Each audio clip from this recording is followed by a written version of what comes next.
Bonjour à toutes et à tous et bienvenue sur ma chaîne Arwa. Aujourd'hui, nous allons faire des baklava rolls. Ce sont les baklava roulés. C'est une recette très facile à faire, d'une simplicité enfantine, très rapide à réaliser. Et vous allez donc vous régaler. Vous allez voir, il n'y a pas besoin de beaucoup d'ingrédients. Et donc, je vous donne la liste de ces ingrédients-là. Puis, on commence à réaliser cette recette. Alors, tout d'abord, il faut préchauffer votre four à 200 degrés et torréfier environ 300 g d'amandes. Puis, il faut les hacher. Voilà. Puis, vous allez prendre 130 g de beurre que vous allez faire fondre. Et puis, la pâte phyllo. Là, c'est une tige pour faire les barbapapa que j'ai prise pour faire les baklava. Vous pouvez prendre des pailles rigides et vous allez l'enrouler de film alimentaire. Si vous n'avez pas de bâtonnet comme ça ou de tige, eh bien, vous pouvez quand même faire vos baklava.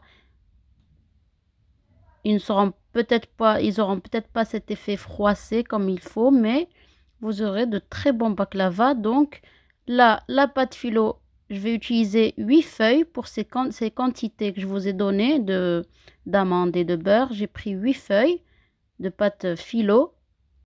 Vous allez mettre du beurre un petit peu partout. Cette pâte se déchire, se casse très facilement.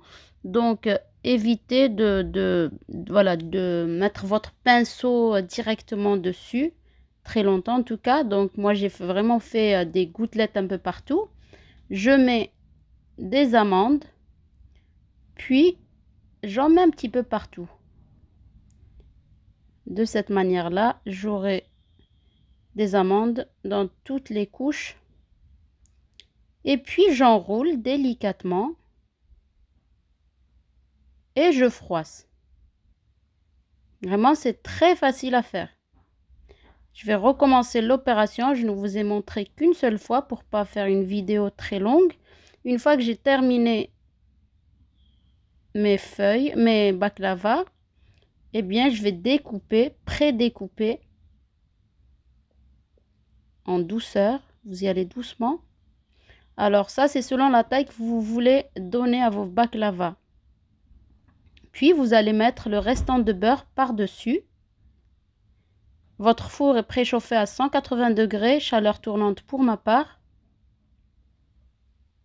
Vous enfournez pour laisser bien doré.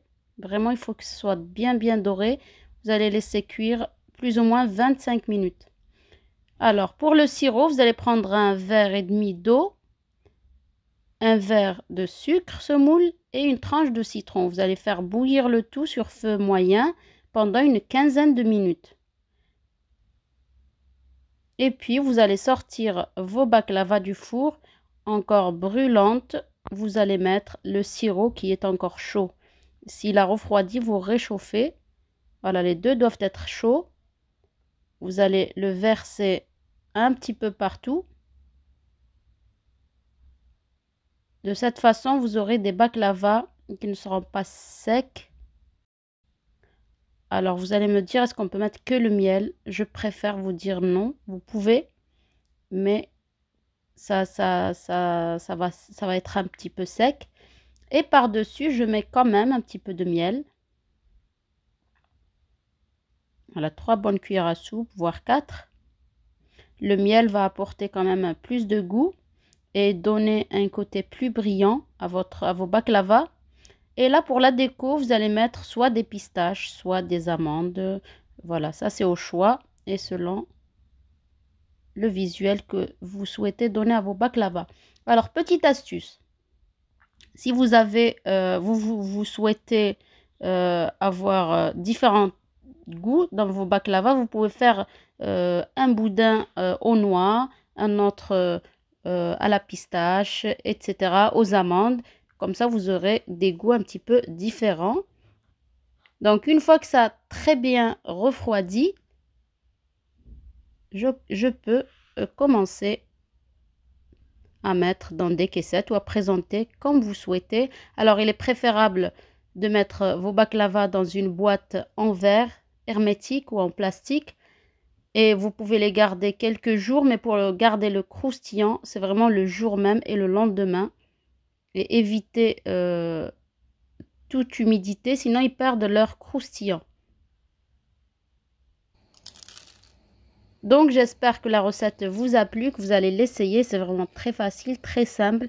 Et dans vos plateaux de gâteaux ou pour les présenter, même les offrir, c'est vraiment quelque chose de très bien. N'oubliez pas de liker, de commenter et de partager cette recette. À bientôt pour une autre recette.